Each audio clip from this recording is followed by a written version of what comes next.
Hey, Dental Nachos crew. This is Paul, Dr. Nacho, talking with my friend, Podcast Pro, Dental Nacho sponsor, Gary Bird of SMC National. And we're going to focus on a fairly spicy topic and share how it can deliver value to you, how DSOs market, and what we all can learn from that with Gary. So, Gary, before you start your presentation, I'd love you just orient our audience a little bit as to who you are. So impressed with all the content and great stuff you put out there, all the inspiration you give. Love all your tweets and Instagram messages, but just take a minute and orient our audience as to who you are.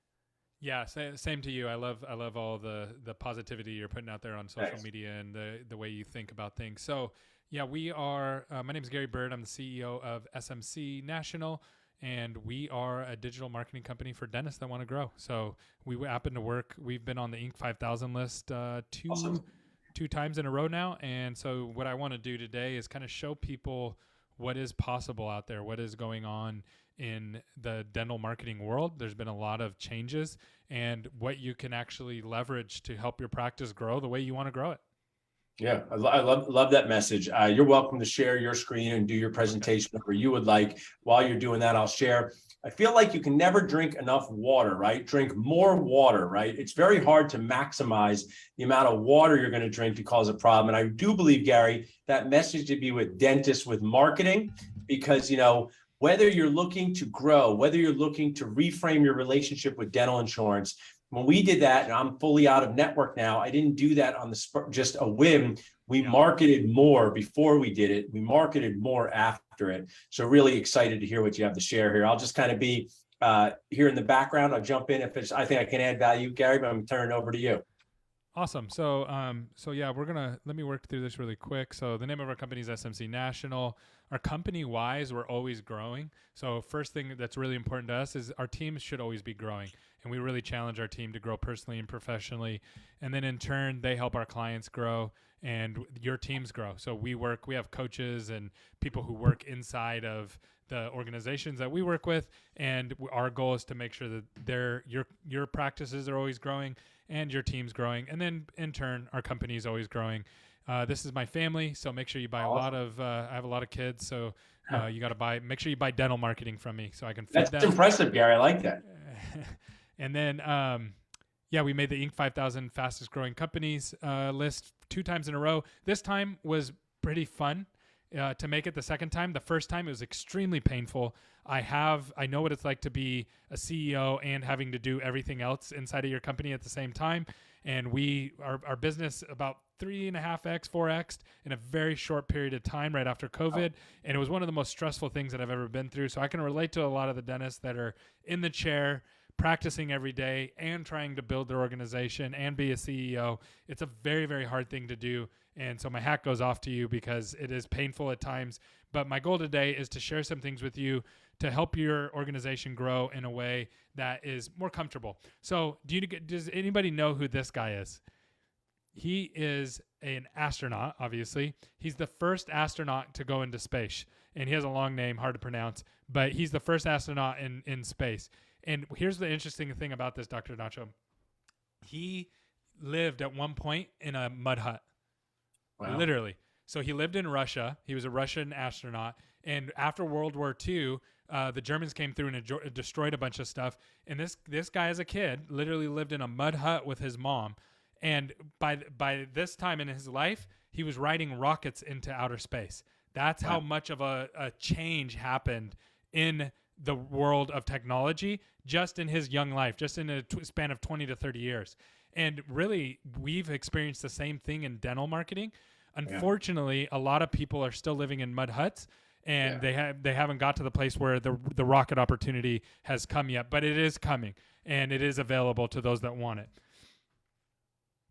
All right, so I'm going to go over a subject that's really, really important to understand as you scale your business. So ice cream. Ice cream sales go up. That's a good thing, right? You're selling ice cream. Sunburns also go up. This is what we call correlation. These two things can be true at the same time, right? But that does not mean that they cause each other. Some people in their dental practices will look at this and say, well, if ice cream sales go up and sunburn goes up, they must be related to each other. Maybe when people get sunburn, they buy more ice cream. But that's not actually what's happening here. What's actually happening is there's another outside force that's driving that impact, and that's what's called causation. So this is the difference between causation and correlation. Unfortunately, in the dental industry right now, there's so much data, there's so much information, and it's really easy to look at things that are correlated, but we don't always know what the actual cause of them are. And that's what I'm going to dive into today. So as you look at this graph here, it's really easy to see that sun causes the ice cream sales to go up because it's hot, and it also causes sunburn to happen at the same time. And so that's the causation. It just so happens that sunburn and ice cream sales are correlated. So what can we learn from that? Well, number one, hot, sunny weather causes a jump in both ice cream sales and sunburns. This does not mean that sunburns make people buy more ice cream. Falling revenue does not always mean that your practice is shrinking. Okay?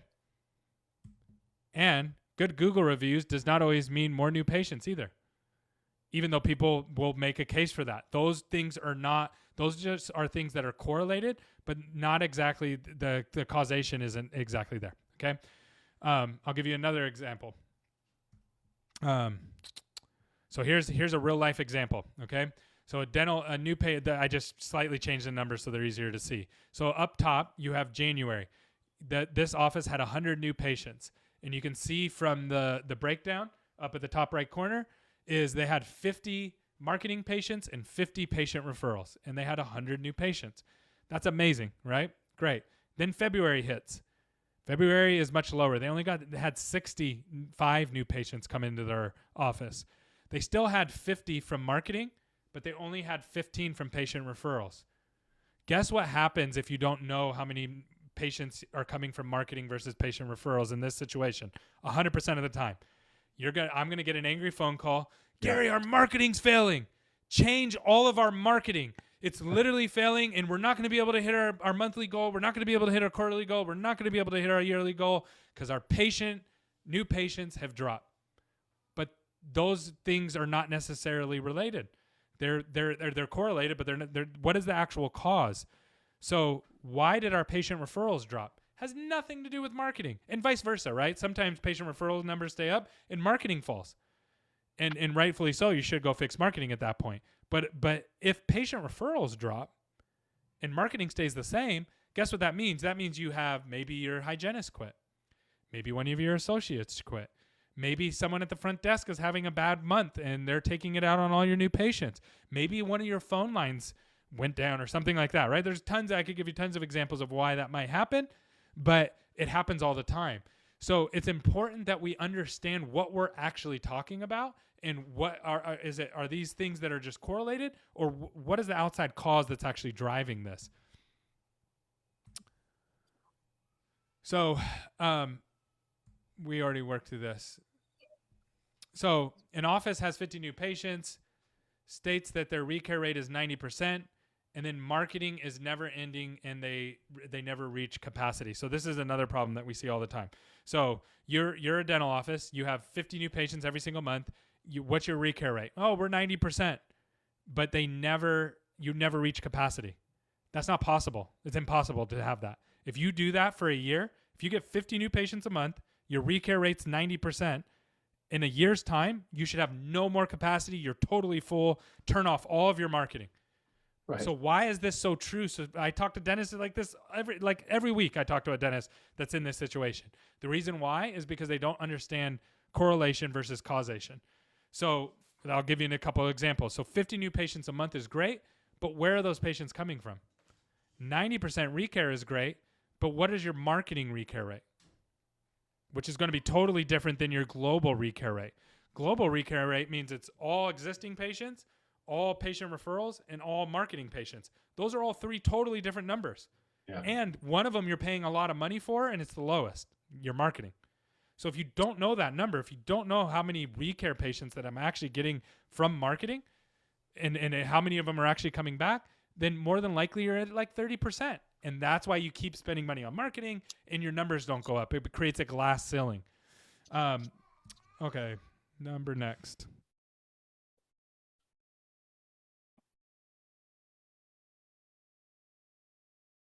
This is the black hole of marketing. So let's say you're spending $10,000 a month on marketing.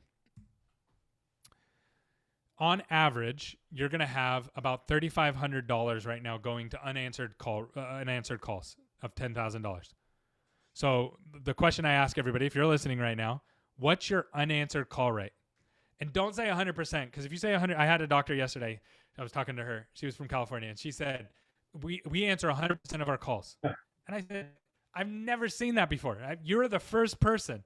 And I told her, I said, I'll bet you your marketing budget in the first month that you work with us that you don't have 100% answered right, because you miss opportunities. Like, you can't answer all the phone calls. You're going to miss some. Now, if you don't know the number and you're claiming it's 100%, you're probably in the 30%. That's the industry average right now. Now, maybe you're really good and you're at 15%. That's still $1,500. Do you know that number? Okay, next number. 50% phone conversion. So what is your phone conversion for just marketing patients? Not total patients. So people say, oh, we're really good. We're at 98% of our people who call us are converting. But again, you have existing patients who call and go, hey, yeah, I just need to schedule an appointment really quick. Well, yes, of course you're at 100% of those. That's easy. Patient referrals. Hey, my mom told me I should call. I need to schedule an appointment. Of course you're scheduling 100% of those. Those are easy. The marketing patients converted about 50% of the time. So if you don't know that number, you're probably right around there. Next, your no-show rate. If you're scheduling more than 72 hours out, your no-show rate for marketing patients is probably going to be up in the 20 to 30% range. So that's another $1,000 that you're losing. So what do you end up with here? This has nothing to do with marketing. This is assuming you have the best marketing in the world. $10,000, you're spending it. You're doing all the best things. You're getting all the highest value that you can get from that $10,000. I mean, you really mastered it. If you don't know these numbers, these black holes, then you're only going to get about $2,275 worth of marketing back from your $10,000. That's it, which is crazy. Then you go, well, why doesn't my marketing work? This is why. So then what you have is you have a bleeding marketing funnel coming into your office. You also aren't retaining them on the back end. You're losing them. They're not recarrying. So they're recarrying at 30%. So in a year's time, from that $10,000 of marketing that you spent, you get about a couple $100 worth of patients from that. And then that explains why, I'll go back to the last screen. That explains why dentists fill this all the time. I'm getting 50 new patients a month. I have a 90% recare, but I'm never at capacity. I keep hitting this glass roof and I can't grow past this. Or I opened up my third practice and it's not growing the way the other ones are, or whatever your situation may be. This is why. It's because of the black hole of marketing. Alrighty. So how can we fix this? So what we do is we build a platform, and this is the only way I know how to fix this problem. And the platform is 4 things. So number 1, it takes your marketing data. It takes your phone data, but we also take your chat and your online scheduler. So any way a new patient can reach out to your office, you have to have that information. You have to aggregate it. And then we take your website data and we take your PMS data and we roll that into one place. So that way you can actually know where you're bleeding. Because you know how it goes. If you're bleeding out, you need to know where it's at so you can stop it. So once we do that, then we're able to see these kind of things. So then we can say, okay, well, let's look at how many leads or opportunities you're getting on a monthly basis from your marketing spend. And let's figure out what your conversion is on these channels so we can stop the ones that aren't working and use more of the ones that are. So phones are converting great, or online schedules not doing great, or chat isn't doing great. And then what is your cost per lead? What is your cost per lead? How much does it cost? Have you, Dr. Nacho, you watch Shark Tank, I'm sure. Yeah. What do they always ask you? Customer acquisition cost. Customer acquisition cost. And here's what everybody always does. So everybody always says, okay, Gary, here's my customer acquisition cost. I spend $10,000 on marketing. I had 100 new patients last month. That's $100 cost per acquisition. Wrong. You can't take all of your new patients and accredit them all to marketing. You can only take your marketing patients and accredit it to your marketing budget. So if a doctor refers you patients, that's not a marketing lead. That's a doctor referral lead. That's a different effort. That's a different lever. If a patient refers you a patient, if someone refers their daughter to you, That's not a marketing. Marketing had nothing to do with that. It doesn't even matter if you market or not. You would still get that. If you have a great location and you're getting 20 patients a month just by being in that location, and people go, oh, I saw you as I drove by. That's not marketing. I mean, you could call it marketing because I have a location and a sign, but that's not attributed to your digital marketing. The only thing that you should be doing to get your average cost per acquisition is what you spent on marketing and what came from that digital marketing. And that's it. And then that will give you, what is my cost per acquisition? So we want to know, how much are we spending to get a cost per lead? How much are we spending to get a cost per acquisition? What is our average time to appointment? How many of those patients no-showed? And then what is our recare rate of those patients? Once you have that, then you're able to close out all the leaky buckets in your marketing and either stop spending money, wasting money on marketing, or actually get to your goals that you want to reach.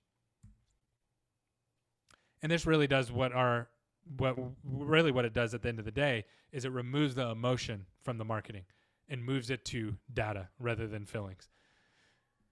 And then also what we're able to do is actually break it apart. So most people that I talk to, even big organizations, I'm talking about people who have over 500, 600, 700 locations, they don't know how many new patients they're actually seeing from their marketing efforts and from other efforts. They don't know the mix. And if you don't know the mix, then it's kind of scary to make any changes to your marketing because you kind of have to contribute it all to your marketing. And then the other thing that we can do is also give a breakdown of what your phone conversion is. How are we doing on the phone? And then also, how is each person doing on the phone? And this is really important as you scale. So if you have one practice and you have one person answering the phone, then you can kind of fill it out. But if you start to expand and you have multiple people answering the phone, you need to know who your strong phone people are and you need to know who the weak people are. And then what we do is once we understand that, so we know Helen's kind of struggling here, she's at 56%, all we have to do to get you more new patients is support Helen. Give her the training. Give her the necessary support that she needs to improve, and she's going to be able to knock it out of the park. And then we also have a clear KPI to be able to help her make sure she's successful. So if you don't know I can't just go to Helen and say, hey, Helen, you stink at your job. I have to say, hey, Helen, we need you to be at 80% and you're at 56%. Here's the tools necessary to get better. And what we have found is most people will actually improve when you support them that way. And then the holy grail of marketing is lifetime value. So most people, how they figure out their lifetime value is they just use round numbers and they just divide it and they just go, yeah, I get about $10,000 divided by this and that's my lifetime value. What we do is we actually take the marketing patients that we drove in from digital, we take the budget that you spent on digital, and then we figure out how much treatment was accepted, and then this lifetime number, the value number keeps rolling up. So we, over time, can see how the lifetime value continues to climb over time because you closed the leaky bucket. You've closed all the holes, and now you can actually see that number go up over time. Boom. Awesome. That's it. Gary, that succinctness was awesome. We're going to, whenever you're ready, leave this up so people can reach out to you for a minute, but then you can stop share. Perfect, because I have some questions to ask you, but really appreciate you putting together. Yeah, you can reach out to Gary at smcnational.com. You can go to smcnational.com. Gary is an amazing person to sponsor, so inspiring, awesome sponsor.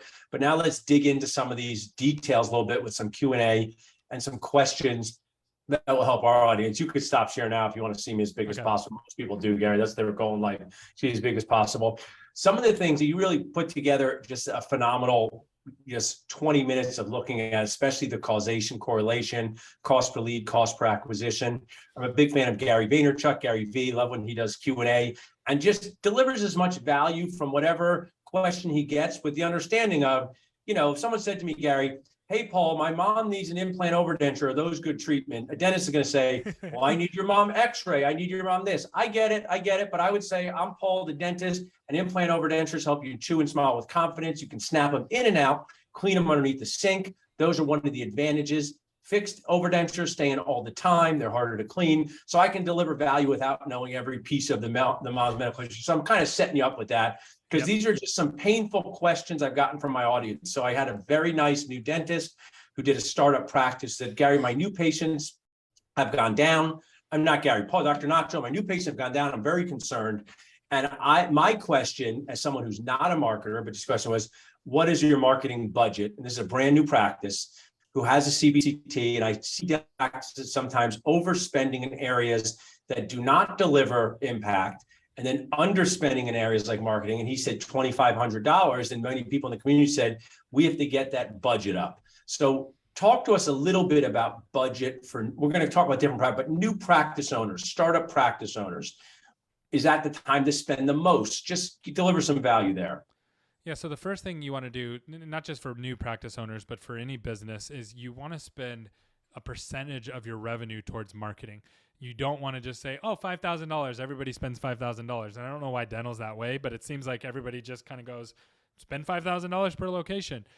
So you want to be at a percentage. So when you are established, so I'll go to the new person in a minute, you want to spend 0 to 3% to just be out there. So you're marketing.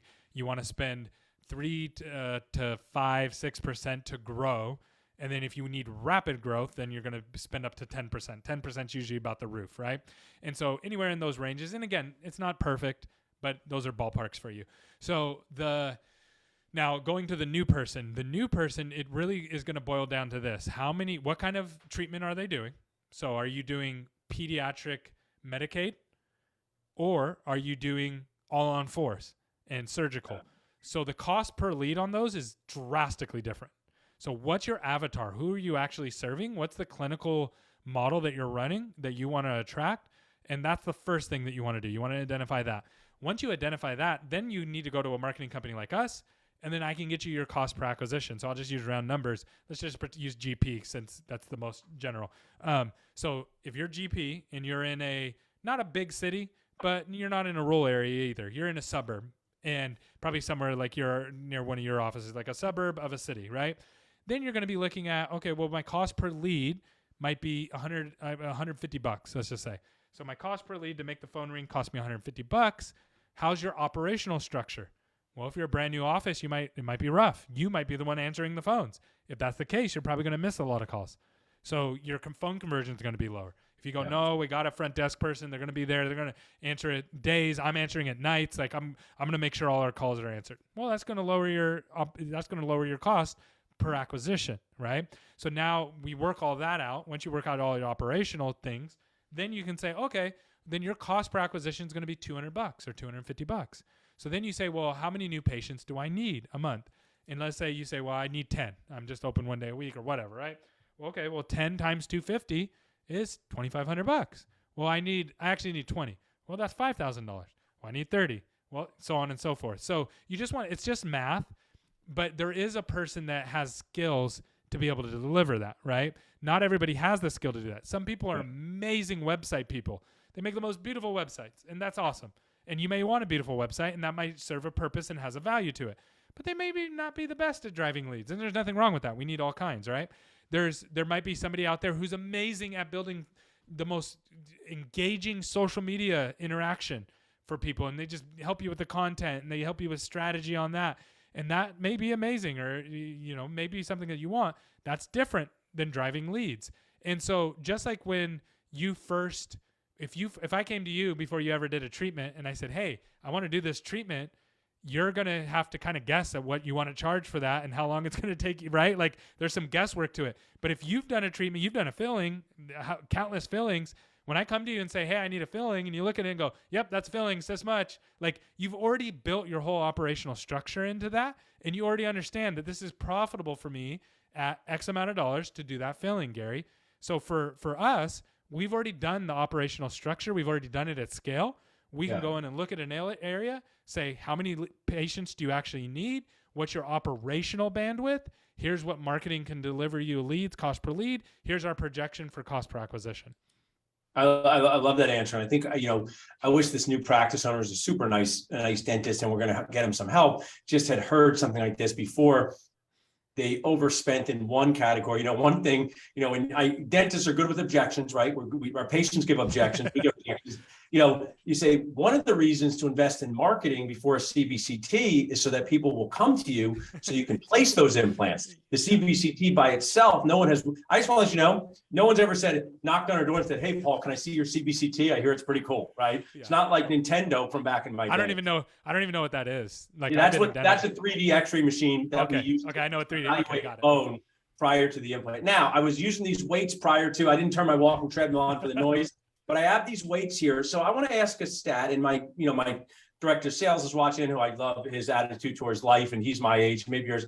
So early, when I was 16 to 18 years old, I'm going to be turned 45, it was common for people to ask each other at the gym, what can you bench press? How much weight can you bench press? And now I'm not going to call that a meaningless metric. It's not meaningless, because to get under a bar and bench press 275 pounds is not easy, but people might have had legs. That's my max, by the way. Yeah, that was my max, 275. Yeah, they might not have done legs back then, and they became lopsided. So what is a metric that's not as meaningful as dentists may think in their practice? Is it new patients? Is this, what's some metrics? Now, I'm not saying it's meaningless, but not as meaningful, because no one really asks anymore, Gary, what do you bench press? I mean, that stat kind of filtered away. Doesn't mean it's meaningless. It just has not come to the surface. What's the metric that's not as meaningful as dentists think? Great question. So there's a lot of them. There's a ton of them that I wouldn't call meaningless, but they just, without context, they mean nothing to you. So an example of that would be like web traffic. So people say, I want to get my web traffic up. Well, I can go out and buy banner ads on websites for pennies, for clicks, on gambling websites and phone video games and stuff like that mean, and you're going to go, man, my traffic 5x, I got 1 million visitors to my dental website. It means nothing. It literally means nothing. And on the flip side, I might bring 10 really high qualified new patients to your website, and all 10 of those buy treatment from you. Well, that means you absolutely killed it. So when a dentist is trying to look at web traffic, and SERP rates is another one, and click-through rates and bounce rates and those kind of things, and they're trying to figure out how that correlates into new patients, it goes back to the causation and causation versus correlation conversation. If you are not a marketing expert, good luck. It's like me trying to figure out my teeth by using the biology. I don't understand human biology when it comes to my teeth. You do. I'm going to tell you one that you can use that hopefully I deliver some value to you, because I just was on a podcast with my dental focus attorney friend, Rob Montgomery, and I always kind of dentistify things for him. You could say to patients, you could say to a dentist, my teeth are really healthy. They're a good shade, right? My teeth are a good shade. They're healthy. And every dentist knows that has nothing to do with health, right? So my teeth are really bright. They're healthy. You could have 90% bone shrinkage, what I call bone loss. You could have so your teeth being a good shade does not indicate health. And I think that's important there. I want to talk for a minute more, is that the obsession with so many new patients is something that I wanted to bring to life, because as a practice owner, multiple practices, and a practice that consistently gets 20 to 30 new patients a month in our area, if you said, hey, Paul, I want to do you a favor and get you 100 new patients next month, I'd say, Gary, please don't. It would blow up my systems. It would, I don't have the capacity. I do want to ask you a question about that 72 hours. So where do you find, it's just a philosophical a little bit, that this obsession with, I need more new patients. I need more new patients. You talk to dentists, where do you think it comes from? Because to me as a practice owner, like Dennis P. Diddy, more money, more problems. For me, more new patients could cause me so many problems if it's not done in a careful way. So in the business world, there's something called sales covers up a multitude of sins. Oh, gotcha. That's it. Yeah, that's it. So if I'm really poor operationally, or I have a high churn rate in my business, meaning it's really painful to work with us, you don't want to work with us, or you leave after a short amount of time, I could either go solve that problem and say, okay, we need to get better and we need to figure out why people are doing that and deliver a better service, or I can just sell more. Yeah, and I also want to share, I just want to share my practice style. I talk to patients in a humorous way. Sometimes we'll say it's like talking to a friend. That's just my style. It doesn't mean everyone's style. If you were my patient, Gary, and you came in, you were a medium-term patient, and you said, okay, Paul, we're going to do that implant. And I say, I can't get you in for 6 weeks.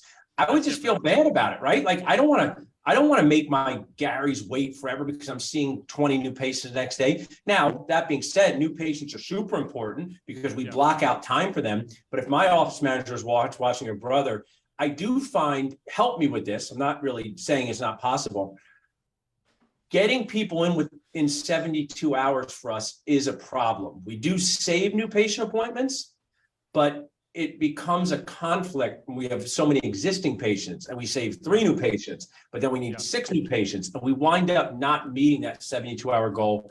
how can you help us with scheduling in some way? So that's a great question. So there's a lot to this, and there's a lot of different ways you can solve this problem. So number one is block scheduling, and it sounds like you're doing a little bit of that already. And then same day treatment really makes a big difference as well. So if you have an office that has dead time, that's the most expensive thing in a dental practice. Not your marketing budget, not the crown that you gave 50% off on to just get the treatment done for the nice little old lady that couldn't afford it. The most expensive thing in a dental office is an empty chair, because you're paying to have that chair open. So what you can do is have somebody who's actually scheduling in a way that leaves, because you have to have openings for new patients. Yeah. You can't say, yeah, we have 72 hours available. It's tomorrow at 7 a.m. That's the only thing we have. Well, no one's going to come to that, right? Like you're not going to fill that. So you end up losing that spot. So what I've seen people do is where they open up blocks of time for new patients, they funnel those patients in. They always have that rolling on a 72-hour time basis. And then when patients are showing up, that's great.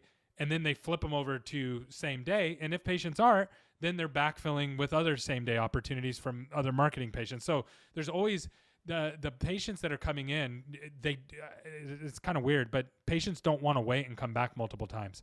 What we have found, because we measure same day ROI, 30-day ROI, 60-day ROI, and 90-day ROI. What's fascinating is there's so many patients that buy treatment in the first 30 days, but most of them would have bought treatment on the first appointment. You just didn't have the capacity for them. So the whole business model of delivering people what they want when they want it, Nacho style, is definitely the way to do it. Getting there is much harder. So I just kind of gave you a high level of how to do it. I like that. I have these conversations. Nacho team, please connect Gary to Dr. Tahir Dune, because you made me think of something. Tahir Dune, Dr. Tahir Dune and Dr. Mark Costas and their team, they run the Colorado Surgical Institute. And I had him on a webinar because he does a lot of these all on X cases. And I said, how do you get these complimentary consults in? And his system was, we create so much time to do it. And some no-show, some don't, but we're always there to do that CBCT or do that panoramic X-ray, start the relationship with them, because I'm with you. And, I struggle with this challenge because I want to get people in within 72 hours. And I think those are some really good tips that I think a lot of dentists struggle with internally, because you have your existing patients, you have hygiene, you have new people. So like for me, I go to the dentist, right? So when I go to a dentist, when they're like, hey, Gary, you need to get this thing done, like, I don't care if it's 3 weeks out or 4 weeks, unless I'm in pain. Right. Like, I don't care when my next cleaning is. I don't. Like, as long as it doesn't conflict with other things. Existing patients, you've already won. Where you don't have wiggle room, you don't have wiggle room with the new relationships, because you're just dating. Once you start them, I like that. Next kind of topic, the title was, what are DSOs doing that we can learn from? Just give me some of your meaning to that. We've talked about it, but DSOs can immediately be a polarizing thing. They're the best thing ever. They're the worst thing ever. They're Skeletor. They're saving things. A lot of drama for people really into data. Dentists are very dramatic people, right? People say to me, DSOs are doing terrible care. I go, do you know a DSO? I don't know one. I've never even met one, right? So, in this hysterical way of the dentisting world, this group is doing something that you think we can learn from. Just sort of strain that out again. What are we learning from them when it comes to marketing? The main thing is that, and this is true for everything, is that when you have a single practice, you can operate on your feelings. It's easy. And you can be very, very, very, very successful operating on your gut. When you move to multiple practices, or you move to add multiple associates, and you begin to scale, you really want to grow, which is when you're going to invest in marketing, you have to lean on the numbers. And if your numbers are foggy and you have bad information, then it's really confusing to figure it out. It's like the ice cream and the sunburn thing. Yeah. It seems that ice cream is sunburns is causing people to buy ice cream, but nothing is further from the truth. And it's because you don't have clear numbers. And what I want to do, my mission, is to fix the top of funnel. So right now you have all this information up here that you can't really access, or if you can't access, it's like reading Chinese. It's in another language. And then you have all this PMS data down here, and then they're just leaving it to these dentists to go figure it out. But they're not going to figure it out no more than I'm going to figure out what's wrong with my teeth by looking at an X-ray. Right. I know. That's a really good point like that. Tell me this, Gary. We just got off a podcast with my dental focus attorney, and he had a message that if a DSO asks you to buy into a practice, please get an attorney to review it, because some of these deals for partnership buy-ins can be very complex. Get any attorney. He's like, you don't have to get me. Just make sure you're like, there's a company that says you could do your braces at home. Paul Goodman's message is, get a dentist to help you. You don't have to get me. Yeah. But if you're going to exactly. move teeth around in your head, this is what we're doing. We're moving body parts around in our head. Probably not something you should DIY at home, right? Now I'm going to bring this to marketing. Practice owners, rightfully so, feel like they get sold a lot of stuff, right? So they sometimes become, I don't want to buy something, but marketing is so important. What are like some good questions to ask a marketer when you start developing a relation with them? They can be big picture, they can be small picture, not necessarily Gary, but just say, here's a practice owner saying, I'm not marketing enough. I want to talk to these companies, but I don't need to know what to ask them. What are just a few questions you could ask that are responsible as a practice owner? So before you even ask a question, I would say get really clear on what you desire. This will save you a ton of time. So don't go to a company, if your end goal is to get more new patients, don't go to a company and say, hey, I want social media help, or hey, I want website help. What you're doing is you're trying to solve the problem before you even presented the problem. The problem is you don't have enough new patients. Now, if you just need social media help or if you need website help, that's fine. The second thing is when you tell somebody that, so if I go to you and you're a marketing person and I say, hey, I need more new patients, listen to their solutions that they're providing. Whatever they provide first and they push the heaviest, that's the kind of marketing company they are. So if they go, oh yeah, we need to build brand new website, first thing out of their mouth, and you may need a new website, but if that's the first thing out of their mouth, they're probably a website company. If they say, oh man, you need to do social media strategy, they're probably a strategist, a marketing strategist, an advertiser.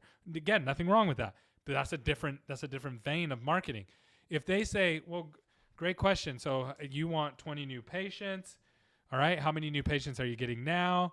How do you have the operational bandwidth? Like, they should be asking you the question. Very similar to when I go to the dentist and they ask me, does this hurt? Right? They know the questions to ask me to get the things out of me. Now, if you're working with somebody that doesn't know that, all you have to do is just ask them, like, hey, if I put $10,000 in, what am I getting back? Yeah. That's it. What's my return? What's my return on investment going to be? Oh yeah, you're going to get a 5-to-1 return. How are you solving that? Break that down for me. How are you going to get that? And break it down for me, because everybody says it, right? Everybody, ROI is this, is whatever. What are you actually going to deliver? And they should be able to reverse engineer ROI. So if I say I'm going to get you a 5-to-1 return, what's my average treatment acceptance going to be?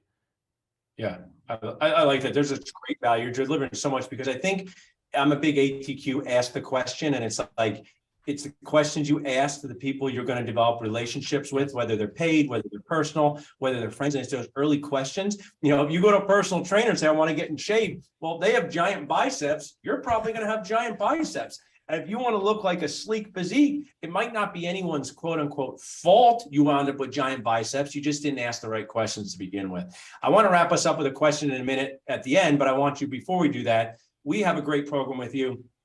Text funnels to 215-543-6454. People can connect with their team. You've been an awesome sponsor. I really like people to take a minute and say, what is it? I just want to stop right. If you go to a new dentist, Gary, some of them do a 90-minute appointment without a hygiene visit. Some of them bring you in for a 30-minute hygiene exam and bring you back. Some of them bring you in for just x-rays. None of these are wrong ways to process a new patient. But if you're a 23-year-old college student and you go for a 90-minute exam and you don't get a cleaning, you go home to your parents and you get a cleaning, and say, what happened at that dentist? So now let's marketify this. When someone reaches out to you and your team, just walk us through the process. Like, they text in, we're going to put this in the comments. They can text funnels to 215-543-6454 to reach out to Gary, but just walk us through this process a little. Yeah, absolutely. So we're going to put you in our system and follow up with you, set up a meeting, and we're going to sit down and talk to you about your goals. So one of the first questions is going to be, how many new patients are you currently at? How many patients do you want to get to? What kind of patients do you want? Why haven't you tried spending more money on your current marketing to get to that goal? And just work through all of that. Once we see, okay, we can actually service that, we can provide that to you, then we're going to look at your operations. So we're going to go in and say, okay, well, for us to be successful, we need people answering the phone. They need to know how to answer the phone. You need to have capacity. You need to be able to schedule them. Sometimes people come to us and they're like, "Oh, my next availability is 3 months out." I'm like, Right. "No, you don't need me. You don't. There's nothing I can do for you." And so we're gonna look through that, and then from there, we're going to pull together a game plan for you to be able to see what is your cost per acquisition going to be with us, and this is how much money you're going to need to spend to get to your goal. Typically, normally, practices are somewhere between 15 to 20% new patient boost on their current marketing budget. Now, if we're not able to deliver that, so let's say you're doing your marketing. I know you use a really good marketing company, and you come to us and you say, "Hey, Gary, this is how many new patients we're at, and we're spending this much."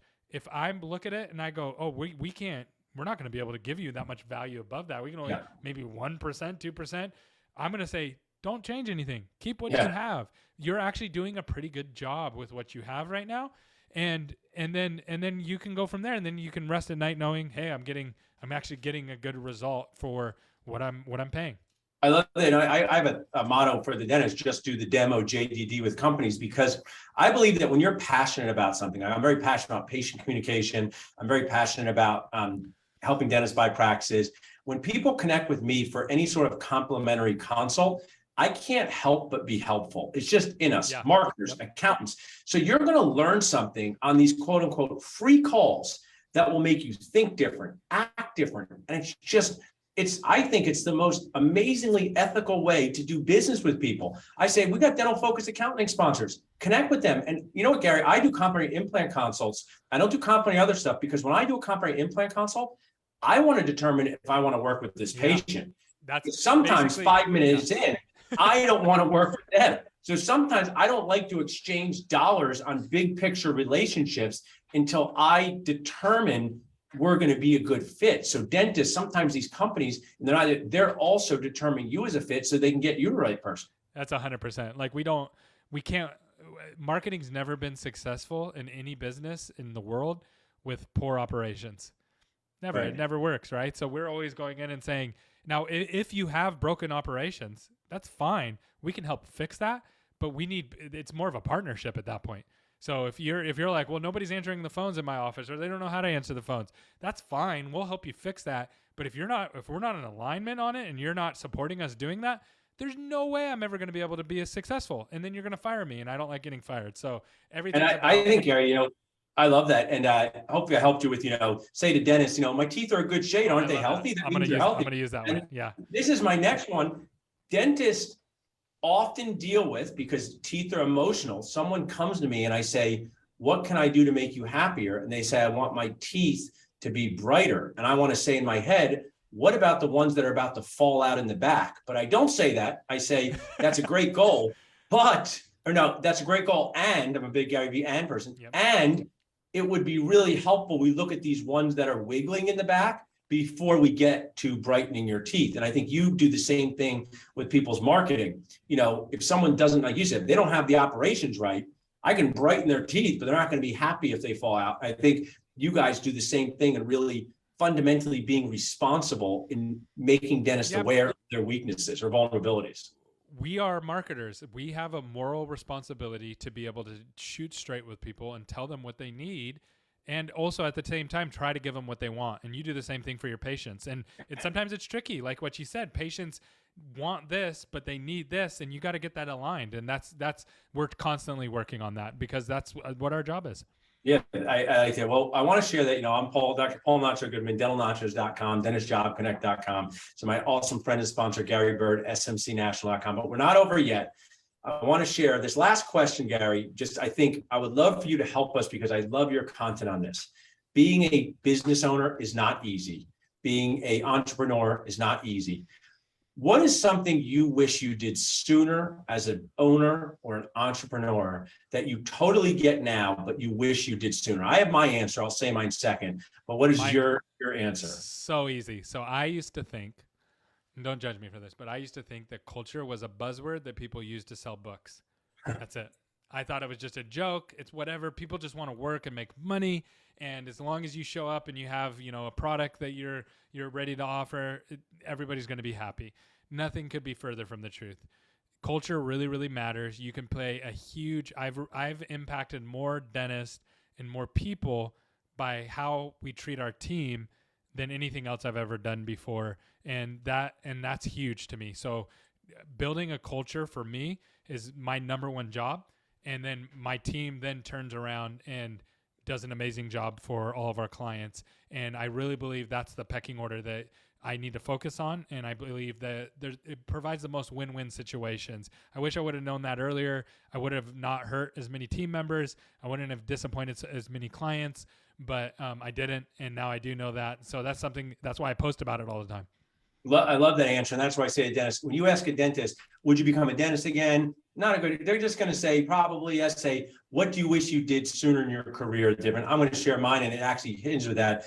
I wish I got invested in coaching on what mattered, which was team management. I invested a lot of C in making me better, a lot of C in me being good with implants, a lot of training on this, but I waited longer than I wanted, earlier than most dentists, longer than I wanted to pay a coach. Carol Kiffel was the one to come and help me learn how to manage a team, because you cannot do your implants. You cannot make people happy unless you have your team on board. So I think I have tons of coaches I use now. Yeah, I 100% agree with that. I think coaches are if I can pay somebody $5,000-$10,000 a couple times or over a span of 6 months or whatever, to help me figure something out that would have normally be taken years to figure out. That's so valuable. And also, I want to say this. I use the word, it unlocks the awesomeness inside you. Well, I says you might never figure it out.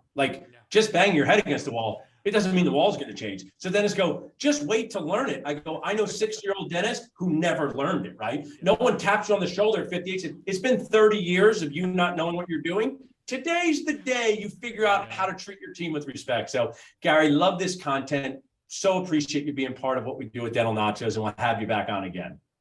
Thank you. Love it. Thanks. I appreciate the opportunity.